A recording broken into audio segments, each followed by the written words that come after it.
కాసేపట్లో హైదరాబాద్ వస్తున్నారు AICC chief Mallikarjuna Kharge. Delhi నుంచి ప్రత్యేక విమానంలో బేగంపేట్ ఎయిర్పోర్ట్ కు రానున్నారు.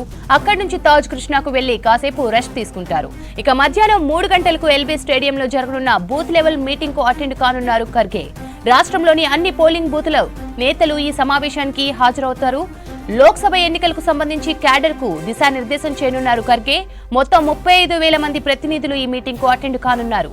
ఇప్పటికే ఎల్బీ స్టేడియంలో భారీ ఏర్పాట్లు చేశారు నేతలు. కాసేపట్లో హైదరాబాద్ వస్తున్నారు ఏఐసీసీ చీఫ్ మల్లికార్జున ఖర్గే. ఢిల్లీ నుంచి ప్రత్యేక విమానంలో బేగంపేట్ ఎయిర్పోర్ట్ కు రానున్నారు. అక్కడి నుంచి తాజ్ కృష్ణాకు వెళ్లి కాసేపు రెస్ట్ తీసుకుంటారు. ఇక మధ్యాహ్నం 3 గంటలకు ఎల్బీ స్టేడియంలో జరగనున్న బూత్ లెవెల్ మీటింగ్ కు అటెండ్ కానున్నారు ఖర్గే. రాష్ట్రంలోని అన్ని పోలింగ్ బూత్ల నేతలు ఈ సమావేశానికి హాజరవుతున్నారు. లోక్సభ ఎన్నికలకు సంబంధించి క్యాడర్ కు దిశానిర్దేశం చేయనున్నారు ఖర్గే. మొత్తం 35,000 మంది ప్రతినిధులు ఈ మీటింగ్ కు అటెండ్ కానున్నారు. ఇప్పటికే ఎల్బీ స్టేడియంలో భారీ ఏర్పాట్లు చేశారు నేతలు. Congress meeting, party chief Kharge tour కు సంబంధించి మరిన్ని అప్డేట్స్ రాజు అందిస్తారు. రాజు, ఖర్గే టూర్ స్కెడ్యూల్ ఏంటి? Thank you Sravanthi. మరి కాసేపట్లో అంటే 2 గంటలకు ఏఐసీసీ ప్రెసిడెంట్ మల్లికార్జున ఖర్గే హైదరాబాద్కు చేరుకోబోతున్నారు. స్పెషల్ ఫ్లైట్లో ఆయన బేగంపేట ఎయిర్పోర్ట్కు చేరుకుంటారు. అక్కడి నుంచి ఆయన తాజ్ కృష్ణ హోటల్కు చేరుకుంటారు. 3 గంటలకు ఎల్బీ స్టేడియంలో ప్రారంభం కాబోయే బూత్ లెవెల్ కన్వీనర్ల సమావేశానికి ఆయన హాజరవుతారు.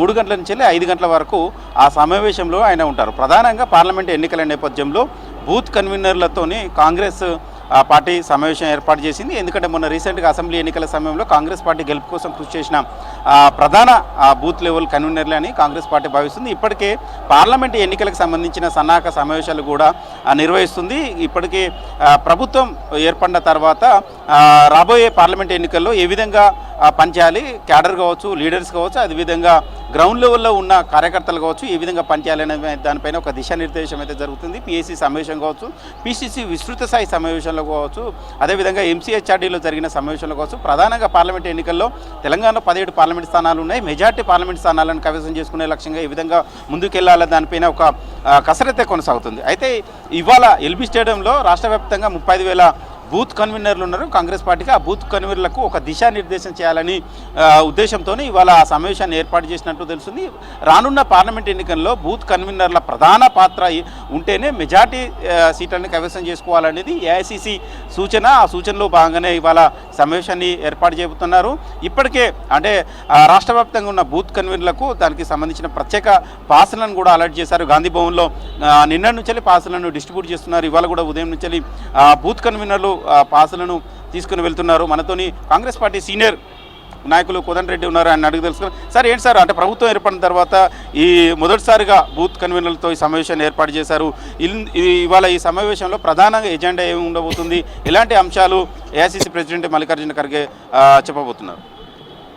మొన్న శాసనసభ ఎన్నికల సందర్భంగా కూడా ఇక్కడ గాంధీ భవన్లో వార్ రూమ్ పెట్టి కానీ, లేకపోతే పార్లమెంటు నియోజకవర్గాల వారీగా ఇన్ఛార్జీలు ఇవన్నీ ప్రక్రియ చేయడం వల్ల మొన్న జరిగిన ఎన్నికలలో మంచి ఫలితాలు మాకు వచ్చినాయి. అందువల్ల ఇప్పటికే ట్రైనింగ్ అయిన బూత్ లెవెల్ కన్వీనర్ కానీ, కమిటీ మెంబర్లు కానీ వాళ్ళు కాకుండా కూడా రాష్ట్ర స్థాయి నుంచి ఒక బాధ్యత గల నాయకులు, సెక్రటరీలు, ఈవెన్ ఎమ్మెల్యేలు, మంత్రులు కూడా అందరూ అటెండ్ అవుతున్నారు.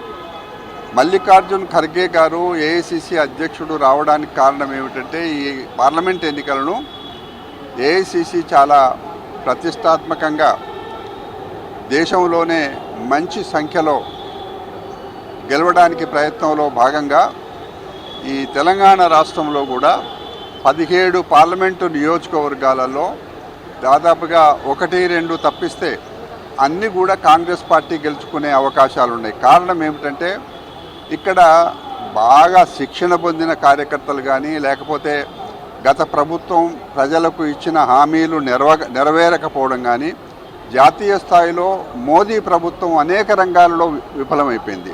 మోదీ ప్రభుత్వం మరీ ముఖ్యంగా వ్యవసాయ రంగంలో కఠినమైన నల్ల చట్టాలు తీసుకొచ్చి ఇబ్బందులు పెట్టింది. కాబట్టి జాతీయ స్థాయి ఎన్నికలలో కేవలం రాష్ట్రంలో పోటీ కాంగ్రెస్ పార్టీ, బీజేపీ పార్టీ మధ్యనే ఉంటుంది. దానికి గాను మల్లికార్జున ఖర్గే గారు ఈ మధ్య కాలంలో నిర్ణయించిన విషయాలలో ఈ బూత్ స్థాయి కార్యకర్తలకి ఇంకా ఏమైనా వాళ్ళకి శిక్షణ ఇవ్వడానికి కానీ లేకపోతే ఏమైనా వాళ్ళకి చెప్పడానికి కానీ ఒక మంచి అవకాశంగా ఒక ప్రతిష్టాత్మకంగా ఈరోజు ఈ సమావేశాన్ని నిర్వహించడం జరుగుతూ ఉంది.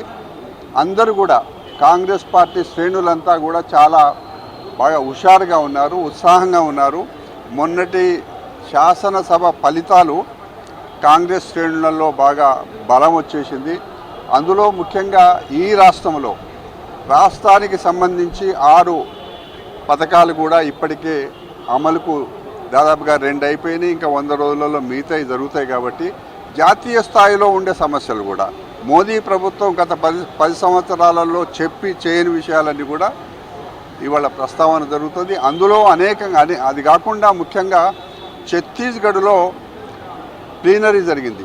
ఆ ప్లీనరీ సమావేశంలో కూడా ఒక తీర్మానం చేయడం జరిగింది. ఆ తీర్మానంలో వ్యవసాయ రైతులు, వ్యవసాయ కూలీలు వాళ్ళకి కాంగ్రెస్ పార్టీ అధికారానికి వచ్చిన తర్వాత ఏం చేయబోతుందో అనేది కూడా ఆ తీర్మానంలో స్పష్టంగా చెప్పింది. మొన్ననే గాంధీ భవన్లో మేనిఫెస్టో విషయంలో అందరి సలహాలు కూడా ఏమేమి పొందుపరచాలనేది కూడా తీసుకోవడం జరిగింది. ఇవన్నీ కూడా రేపు పార్లమెంట్ ఎన్నికలకు స్థానిక అంటే ఈ రీజనల్ పార్టీలకు అవకాశాలు ఉండవు. జాతీయ స్థాయిలో అనేకమైన సమస్యలు ఉన్నాయి. జాతీయ స్థాయిలో పోటాపోటీ జరిగినప్పుడు కాంగ్రెస్ పార్టీ అన్ని పార్టీల కంటే అంటే 2 పార్టీలు ఉన్నాయి ఇక్కడ. కాబట్టి 17 స్థానాల్లో నా అంచనా ప్రకారంగా, నా అనుభవం ప్రకారంగా కాంగ్రెస్ పార్టీకి ఒక 2-3 తప్పిస్తే మిగతా స్థానాలన్నీ కూడా కాంగ్రెస్ పార్టీ గెలుచుకోవాల్సిన అవకాశం బాగా ఉంది. కానీ మేము కూడా అప్రమత్తంగా ఉండాలి, కాంగ్రెస్ పార్టీ శ్రేణులు కూడా జాగ్రత్తగా ఉండాలి అనే అభిప్రాయంతోనే రాహుల్ గాంధీ గారు మొదటి పాదయాత్ర కానీ, రెండవ పాదయాత్ర కానీ ఇది అన్యాయంగా పరిపాలన జరుగుతుంది దేశంలో. ఈ అన్యాయాన్ని ఎదుర్కోవడానికి న్యాయ పరిపాలన రావాలంటే ఇది కాంగ్రెస్ పార్టీతోనే సాధ్యమవుతుందనే ఉద్దేశంతో రెండవ పాదయాత్ర జరిగినప్పుడు అప్పుడే రాహుల్ గాంధీ పాదయాత్రను అడ్డుకోవడానికి బీజేపీ పాలిత రాష్ట్రాలలో అప్పుడే కదలిక మొదలైంది. వాళ్ళు ఈర్ష్యతో ఉన్నారు. కాబట్టి ఇదేదైనా ఈరోజు జరిగే సమావేశం చాలా కీలకమైన సమావేశంగా, బూత్ స్థాయిది కాబట్టి కీలకమైన సమావేశం. అంటే పీసీసీ నేతలు కావచ్చు, జిల్లా స్థాయి నేతలు కూడా అందరూ హాజరయ్యే అవకాశం ఉంటుందా? ఓన్లీ బూత్ లెవెల్ కన్వీనర్లతోనే సమావేశం? అంటే పెద్ద సంఖ్యలో బూత్ లెవెల్ నాయకులు ఉంటారు. అది కాకుండా ఆ జిల్లాకు, మండలానికి సంబంధించిన నాయకులు కూడా ఉంటారు. కింది స్థాయిలో జిల్లా స్థాయిలో, మండల స్థాయిలో, రాష్ట్ర స్థాయిలో ఉండే కాంగ్రెస్ పార్టీ శ్రేణులు వాళ్ళు కాకుండా కూడా ఈ మధ్యకాలంలో ప్రమాణ స్వీకారం చేసిన మంత్రులు, ఎమ్మెల్యేలు, గెలిచిన ఎమ్మెల్యేలు, ఎంపీలు అందరూ కూడా ఇందులో ఈ సమావేశంలో అందరూ కూడా పాల్గొంటారు. అయితే చూడొచ్చు, ఇగో బూత్ సంబంధించిన కన్వీనర్లు వాళ్ళకు ఒక స్పెషల్ ఐడి కార్డులను కూడా ఇచ్చారు. ఈ ఐడి కార్డులు ఆ కన్వీనర్లు వాళ్ళు వేసుకొని సమావేశానికి హాజరు కాబోతున్నారు. ఎందుకంటే కాంగ్రెస్ పార్టీ అధికారంలోకి రావడానికి బూత్ స్థాయి కన్వీనర్లు చాలా కీలకంగా వివరించారనేది కాంగ్రెస్ నేతలు భావిస్తున్నారు. అందులో భాగంగానే పార్లమెంట్ ఎన్నికల సమయంలో కూడా వాళ్లకు మరొకసారి దిశానిర్దేశం చేయాలని భావిస్తున్నారు. అందులో భాగంగానే వాళ్ళకు స్పెషల్గా ఒక కార్డును కూడా, ఐడి కార్డును కూడా తయారు చేశారు. బూత్ లెవెల్ కన్వీనర్ల శిక్షణ శిబిరము జనవరి 25 LB stadium, Hyderabad. Delegate pass. ఈయన పేరు ఇక్కడ రాశారు, Karthik Kumar, Asifabad social media incharge. ఎక్కడి నుంచి వచ్చారు బ్రదర్ మీరు? నేను ఆసిఫాబాద్కి వచ్చాను, మా మండలం నార్నూర్. ఈరోజు మా నాయకుల ఆదేశాల మేరకు ఇక్కడ శిక్షణ పొందడానికి వచ్చాము. మా బూత్ లెవెల్, మా డిస్టిక్ నుండి చాలామంది వచ్చారు, చాలామంది ఇక్కడ ఉన్నారు కూడా. ఏదైతే ఇప్పుడు మాట్లాడచ్చా, ఇప్పుడు మా ఆదిలాబాద్ స్టేట్మెంట్లో ఇప్పుడు ఏం చెప్తారనుకుంటున్నారు? వాళ్ళ సమావేశంలో ప్రధానంగా ఎలాంటి దిశానిర్దేశం ఉంటుందని మీరు అంచనా వేస్తున్నారు? కొందరు ఉన్నారు, ఇప్పుడు కొందరు ఎట్లాంటి నాయకులు ఉన్నారంటే, ఇప్పుడు గవర్నమెంట్ వచ్చి 100 రోజులు కూడా రాలేదు. మా గవర్నమెంట్ ఏం చెప్పింది, 100 రోజుల్లో హామీలు పూర్తి చేశామన్నారు. కానీ కొందరు సోషల్ మీడియా ద్వారా ఆగేత ప్రచారాలు చేస్తున్నారు. కొందరు ఆ ప్రచారాన్ని ఆపాలని మళ్ళీ 100 రోజులు అయితే ఏదైతే డిక్లేర్ చేశామో అది డిక్లేర్ తప్పకుండా చేస్తామని. ఇది సో మొత్తానికి అయితే కాంగ్రెస్ పార్టీ వచ్చే పార్లమెంట్ ఎన్నికలను చాలా సీరియస్గా తీసుకుంది. తెలంగాణలో మొత్తం 17 పార్లమెంట్ స్థానాలు ఉన్నాయి కాబట్టి మెజార్టీ స్థానాలను కైవసం చేసుకోవాలని భావిస్తున్నారు. ఏఐసీసీ కూడా తెలంగాణ పైన ఎక్కువగా ఫోకస్ పెట్టింది. అసెంబ్లీ ఎన్నికల సమయంలో కూడా రాహుల్ గాంధీ, ప్రియాంక గాంధీ, అదేవిధంగా ఏఐసీసీ ప్రెసిడెంట్ మల్లికార్జున ఖర్గేతో పాటు జాతీయ నాయకులు కూడా చాలామంది తెలంగాణలో వచ్చి ఇక్కడ పర్యటించి ప్రచారం చేశారు. అదేవిధంగా పార్లమెంట్ ఎన్నికల సమయంలో కూడా ఇక్కడ క్యాడర్ను బలోపేతం చేసి ఇక్కడ మెజార్టీ స్థానాలను కైవసం చేసుకోవాలని భావిస్తుంది. అందులో భాగంగానే ఇవాళ బూత్ లెవెల్ కన్వీనర్ల సమావేశాన్ని ఏర్పాటు చేసింది ఎల్బీ స్టేడియంలో. దానికి 35,000 మంది బూత్ లెవెల్ కన్వీనర్లు హాజరు కాబోతున్నారు. గాంధీ భవన్లో పెద్ద ఎత్తున సందడి వాతావరణం అయితే కనబడుతుంది. చాలామంది పాసులు తీసుకోవడానికి గాంధీ భవన్కి వస్తున్నారు. మరి కాసేపట్లో ఇక్కడి నుంచి వెళ్ళి నాయకులు కావచ్చు ఎల్బీ స్టేడియానికి బయలుదేరబోతున్నారు. పునః ప్రభాకర్ చెప్పండి, ఏంటిది ఇవాళ ఎల్బీ స్టేడియంలో బూత్ కన్వీనర్ల సమావేశంలో ప్రధాన ఎజెండా ఏంటిది, ఏం చెప్పగలరు? తెలంగాణలో రాష్ట్ర కాంగ్రెస్ ప్రభుత్వం ఉంది. బూత్ స్థాయి కార్యకర్తలంతా రాబోయే 17 పార్లమెంటు సెంట్లు గెలిపించాలని వాళ్ళను చైతన్యపరచడానికి ఉత్తేజపరచడానికి అఖిల భారత కాంగ్రెస్ అధ్యక్షులు ఇక్కడికి వస్తూ ఉన్నారు.